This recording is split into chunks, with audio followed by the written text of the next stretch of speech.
Hello and welcome to game number 2 of my long road to FIDE Master.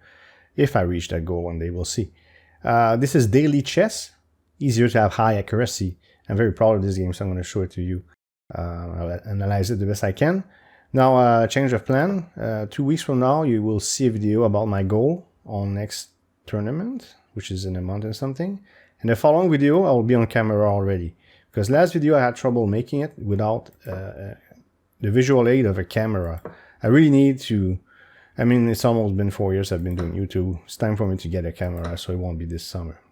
I'll also explain why I play daily chess, how well I'm doing in terms of percentile in every category, so you know where I stand in my preparation for next tournament.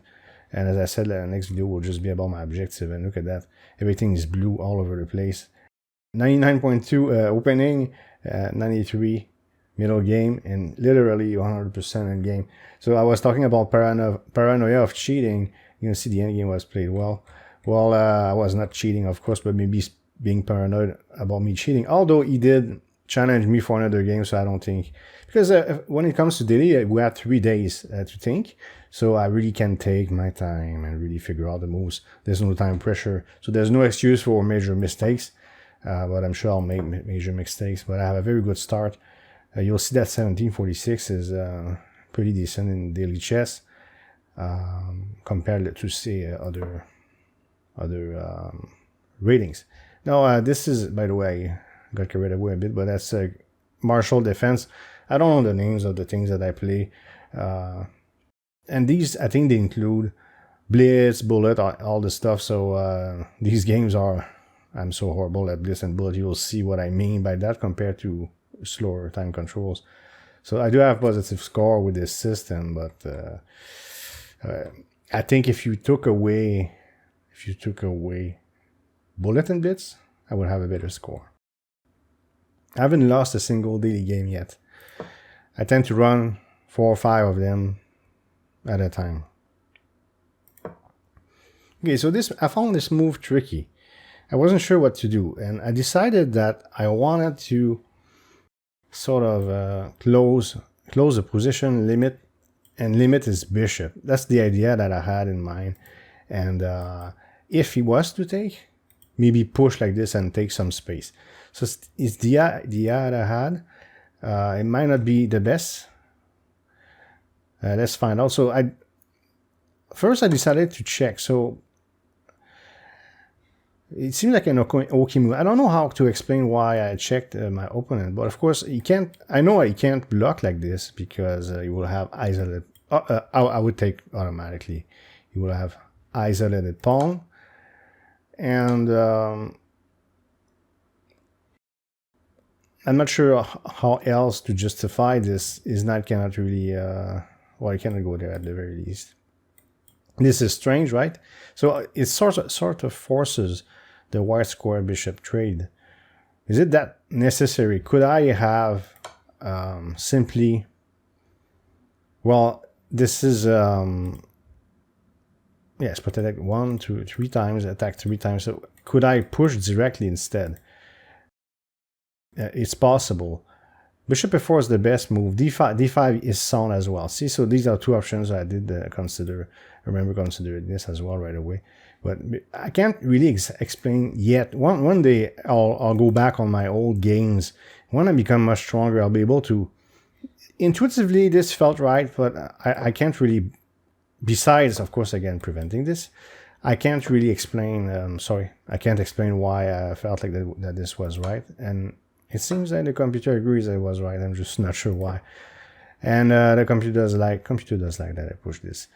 So yes, I rely a lot on the computer. We live in an age like this where we have access to very strong analysis tool.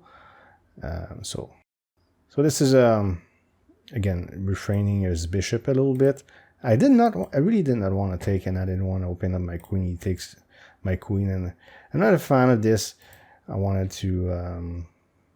Yeah, as I said, take some space, but I made a mistake. So he took. It's the only good move. That's why he gets an exclamation mark. So it's a good move on this part. And I made what's considered a mistake. So I just want to know why this was wrong. this is wrong. So he takes d5 simply. So I do sacrifice a pawn, by the way, of course, by doing this. Plus 0.4 for me. I was, for some reason, I knew this, like, what I like about pushing is what are the good squares for his knight, right? But I do sacrifice a pawn for this. Is it really worth such a sacrifice? Well, when I push like this, it's considered even, and I'm down a pawn. So I mean, it's not too bad, but I could have played a better move than this. I'm not gonna complain. Of course, I'm satisfied with these. But you can always. Kasparov said that, like, even if you, and they still give me 99.2, but Kasparov said that even if you play really, really well in the game, you should analyze, like, just don't just analyze that you're losing games, also analyze your winning games. You can always refine stuff. Now, I'm not at that point yet. I'm not at the point of, as I explained in the past, in the recent past, of course, because this channel is new. My idea right now is not to be surgical. My idea is just to be consistent. If I was able to play like this level all the time, or close in like 90% plus all the time consistently, and you'll see there's some sort of a system I came up with, how not to get angry when I lose. We'll talk about this in the next video, which again should be in 2 weeks. I want to release in the weekends is best. Now, almost nobody watched my first video. It's okay. It's a new channel, and I'm at peace with it. Anyways, I'm hoping that if you haven't watched it, I invite you to check it out. It's going to be in the recommended at the end. Knight here is really good. It's the only place I think he can go, in my view, that makes any sense. And now he invites me to take like that, but it's really not something that I feel like it's attractive. Instead, I decided to take back the pawn, so he's no longer up a pawn. But it's a very questionable move. And black so far is doing pretty good, but he's going to mess things up a little bit. Now here, this is completely hanging. This is protected. It seems like... so there's a concept. I don't know if it's the right time to talk about this concept, but Bobby Fischer talks about always checking the 4 ranks in your territory and try to neutralize, if you need to, try to neutralize anything that is in the 4th rank of your territory. And that's something I used to know. Somehow I forgot because I'm rusty over time. So would be better with this idea in mind. If I take, he takes. Maybe now my queen is hit. This is hit also though. This pawn here, and then maybe exchange like this. If I follow Fischer's idea blindly without even thinking too much, does that make any sense? Let's check real quick. Let's see if I'm so. No. Well, the knight takes d5 is actually okay. So I did say this. It's not very good. Well, of course, for you to, when I did these lines that I just did like this, of course, whatever piece is there within your territory has to be annoying or a threat of sorts. Otherwise, you waste your time. Anyways, that's what I decided to do. And computer prefers maybe very slightly. Queen takes d5. Actually, you should have considered this. Because if he takes, I take, I have a tempo because I threaten a fork. I really did not want to exchange queens for some reason. I should be at peace at exchanging queens. If I draw, it's fine. Draw is okay, Anyways, look at these lines. Okay, so anyways, knight takes, and this is, I don't know, I felt like it was very suspect move. Of course, you have the, how's it called? A knight on the rim is dim. Is that, maybe I'm butchering it, but if your knight is on the edge. Now there are exceptions to this. It tends to be a weak knight unless you intend to move it again. But if it's stuck there completely on the edge, because it covers way less squares than if it's towards the center. So this is considered like a mistake. I thought it was a very suspect move, just because it's not a natural place to put the knight. I'm not sure why he does that. Is it because he wants to defend this so bad? This is still hanging. So, you know, I just decided to go there. So it's a bit aggressive. I could have maybe castle too. The idea behind this is to push this and some sort of pawn break, and also hit a hanging knight, right? So if he does nothing, I hit his queen, his pawn, and this is double attack, right? But defended by the queen. So that's what I had in mind. I decided to play this. I'm still an analysis here. Knight takes g5 is the move, of course, that he has to play, which he does. Bishop takes. And you can see I'm the one in his territory now. He goes knight there. He's trying to, I suppose he will try to apply Fischer's principle. I forgot the name of it. I can look it up further and make a...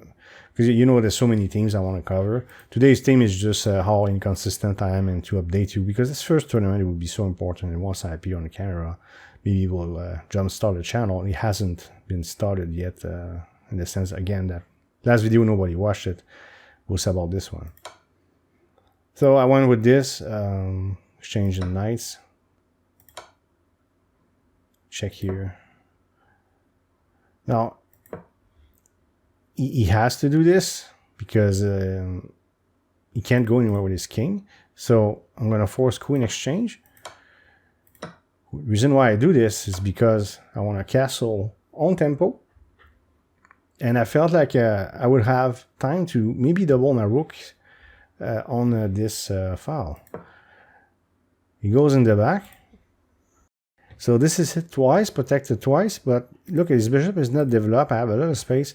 Clearly I'm better, but I need to work for it. And I do have an opportunity to double the rooks. First I'm going to hit this, which is, of course, protected by the bishop. He cannot challenge me because the bishop hits this. And I hit this. It doesn't have an immediate effect, but of course the goal is to double my rooks. And now I control this so many times. In fact, I expect to mate. Like if it was my turn again, right, check, and then I go like this, and he can't go anywhere. Protects this pawn. I'm not sure what's the solution for him here. Maybe to develop would be a better move. Let me just verify. Like develop the bishop, maybe. Like, is that okay? Oh, well, that was, yeah, that was another thing. One of the reasons I sort of forgot about it because, of course, it's 3 days between each move. Yeah, if he does that, this is no longer protected. So he cannot really develop his bishop. What can he do? Well, if he goes bishop e7, then I take, he takes, and I win a pawn. I'm up a pawn, that's it. But he does have... Can he get this file? Now c8, rook c8. But we exchange rooks. White's better for sure. I'm up a pawn. You know... And we exchange stuff. When you're down material, you don't want to exchange stuff. But maybe it's the only way to sort of survive this, according to the computer. Now, you see, it's a great move, but it's such a natural move. It's very easy to find, and I don't think I'm a... You know, so far I haven't played any absolutely spectacular move. I just played solidly. I am surprised with this number. Again, you gotta take it with a grain of salt because, you know, when you look at my opening, I did have 2 inaccuracies. So how is it possible to have 99? Unless here is not considered opening anymore. That's why I have 93. But I wouldn't, like, it's just nice to see. And my rating is above, like my performance is above my rating. So we'll talk about this in the next video, again in 2 weeks approximately. What I mean by how important it is that I perform at least at the level I am, whatever that is. And I'll apply that to my tournament. I'm going to train as hard as I can for the next month. This tournament is so important. It will be important for my confidence. So when he played this, I saw tactics right away. So I take, he takes, king. I hit his king with my rook. It's very tempting to go down here. But if he does that, I calculated that if I support my pawn, now remember I'm hitting this with my rook, right? If he goes there, maybe I can support my pawn further. No. If he goes there, okay. So like this, I go there, right? I have a brain fart. Let's calm down a bit. And now I'm panicking right now. There you go. He goes down. I hit this. There you go. I support that. So if he goes king f5, I take on check and support the pawn. So that's the threat, and he's got to be very careful because he can run into great trouble. And my rooks are coming in 7th rank, and maybe I have double rooks on 7th rank? Maybe, I don't know if I can do that. But I knew automatically that this was the best move without hesitation. It's very easy to find these moves, to be honest. So again, a big exclamation mark, but I mean, it's not a difficult move to find, I have to be honest with you. I think most of you will find this. It goes down and I go with my plan, which is again considered a great move, and it's going to make a fatal mistake, which is this move. And now I'll let you pause the video and see if you can find mate in 2. Did you see it? So only escape is here, right? So if I was to check him here, only escape is here. So I saw right away, it was very fast. I saw this and I didn't see any way that he could survive. And yeah, it's mate in 2. Now mate in 1, there's nothing he can do, and he resigned. You see how straightforward this was? So I'm going to show you the numbers after that. But you see how inconsistent I am. I invite you to watch the other video, even though it's a bit shaky. The video itself, it's not that horrible. But, I need a camera, for real. If you look at the other game, I played poorly. I was paranoid. I thought I was cheating. I played well in the opening, though. So it really seems like my opening repertoire is good. But I always knew my repertoire was good. It's just short. And my Caro-Kann is iffy. And I just found out that Nakamura hates the Caro-Kann, and I learned the alien gambit through him, so I have to be very careful with the Caro-Kann. I'm gonna have to add maybe the alien gambit in my repertoire just in case somebody tries that on me, so I know what to do. I'll cover that in the future. Don't ask me what it is right now. I have to study it. That's something I'm gonna add to my repertoire. The alien gambit, where if you fall for it, you get mated in the Caro-Kann. So he dislikes the system. But other very strong grandmasters strongly recommend this system.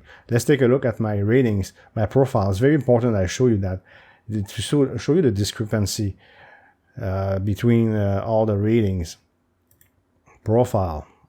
So right now I have 4 current games, and I'll bring it to 5 probably, just because I just finished a game. And that's the fella I just beat, so he invited me to another game, so it doesn't seem like he's going to report me for cheating. I don't think he has grounds to. I mean, if you look at the game, it's very obvious moves. So it's showing you that a guy who's 18, whatever. Like, if you look at my rapid again, it's close to 2,000 in real life over the board, and rapid maybe in 1,800 something like this. I got close to 1,900. Anyways, Class A player, right? Yes, we can play 95% plus games. My record is 2,400 performance, and with the game review. So you're going to see here, let's look at the best first for my poor ego. Now, again, daily things, these games are very long, but look at this, 99.5 percentile, with that, not that high of a rating, but we know that on chess.com is much higher and much lower than Lead Chess, for instance. Because we start at 1,200, and I think you start at 1,500 on Lead Chess. By the way, I invite you to follow me on chess.com. Right now, I cannot put links in my videos. He want my ID for some strange reason, and this is my second channel under the same email, so I don't understand why you want this. But anyways, I'm gonna have to figure this out. So I cannot link you. So just look for chess underscore late underscore bloomer right there, and just bring this number up if you want to check out my games. Because I'll be, and I never lost, as I said. Yeah, with 7 wins and 1 draw. Now this average is a bit low, is because I played. There's people who added me because of the channel, and I played people lower rated. But I played like 1400. Here's he used to be 1700. He went down a little bit. There's another 1700 I'm playing right now, and well, 800 something here. Again, same person, almost 1800 in this case. Anyways, and I drew this game. So I have one win, 1 draw against this person, and he wants to play again. He wants revenge. Let's see how it goes. So that's my best. If you look at Rapid, 98.4 percentile, same rating almost. And look how irregular. I said I was not consistent. Here's why. You can tell, right? I went up, and when it goes down like this. So it's really, that's 90 days. Now, all time doesn't really make sense. It's a bit hard to see because I was completely inactive for the longest time. But yeah, it's all over the place. I'm not consistent. Highest rating, 1752. I think I was 99th percentile at 1752. 42 wins, 7 draws, 22 losses. I can do better than this. I'm convinced of it. Look, 4 and 5. 1, 2, 3, 4. Yeah, 4 and 5 in the last 5 games. I won 4 times, lost once. So I'm happy with that. Doing okay. Bullet, horrible. Let's skip Bullet for now. Blitz, 92.2 percentile. But it goes down and down and down. And as you can see here, so I went, what's my highest? It's not a very high thing. 1492 and 1406. So it's relatively stable, I suppose. It went down a bit. It's conflicting it with Bullet, because Bullet is all I do is lose now. It makes me very angry. And I'm going to show you 88.5. But I went for 1430. I lost 200 points. I started losing, and I started winning just a little bit. And I said, I reached a point where I was very close to 90th percentile and started losing all the time. And look, I have a negative score. And it's a waste of time for me to play Bullet. But my ego really wanted to show you 90%. But I'm going to have to put my fucking ego in check. Because really, if I take this game seriously, what I need to focus on is daily and rapid. And right after a tournament, when I'm nice and fresh, with all my repertoire and I'm really into the game, maybe I'll play some Blitz and Bullet just to see if I can increase those scores a little bit. But they are completely irrelevant. But it does frustrate me that if I'm, let's say 99%, like this is a bit overkill, 99.5%. But let's look at this. Let's say 98 percentile, top 2%. If I was 98 percentile, no matter the rating, here and here as well, all across the board, I would not be angry. I hurt my hand. In fact, I punched my desk in one of the games, and it did hurt my hand. I'll be honest with you. I was like, I should stop doing this and calm down. I'm trying to play all sorts of that's 2-1, 2 minutes and 1 second increment, and 1-0. So that's the situation. That's where I stand in my preparation. I'm satisfied with the progress I made. I'm coming back in the game. I'm happy to see that my openings are good, and that I won this game too. With look at the precision, 87.2. That's also pretty good. We're not going to look at this game, but I won this game too. 91.4, right? 87.1, 92.1. But these are nice and slow games. You got time to think. More than in classical. But I don't sit there for an hour and look at the position. I try to take an amount of time that's reasonable. Again, I really need to get tested. So anyways, I'll get tested in a month. Invite you to check the first video. Invite you to subscribe. It's going to help me a lot. Hit like, write a comment. try to get some activity on this brand new channel. Much appreciated if you're still here watching, because these videos are longer than what I usually do. Appreciate every view, every sub. Again, the goal is not to have a big channel, but it's fun to see it grow though. I'll admit to that. So I hope you liked this video. If you did, please hit thumbs up and leave a comment below. If you want to support this channel, you can subscribe and hit the notification bell to make sure you don't miss future videos. Thank you for watching, and see you next time.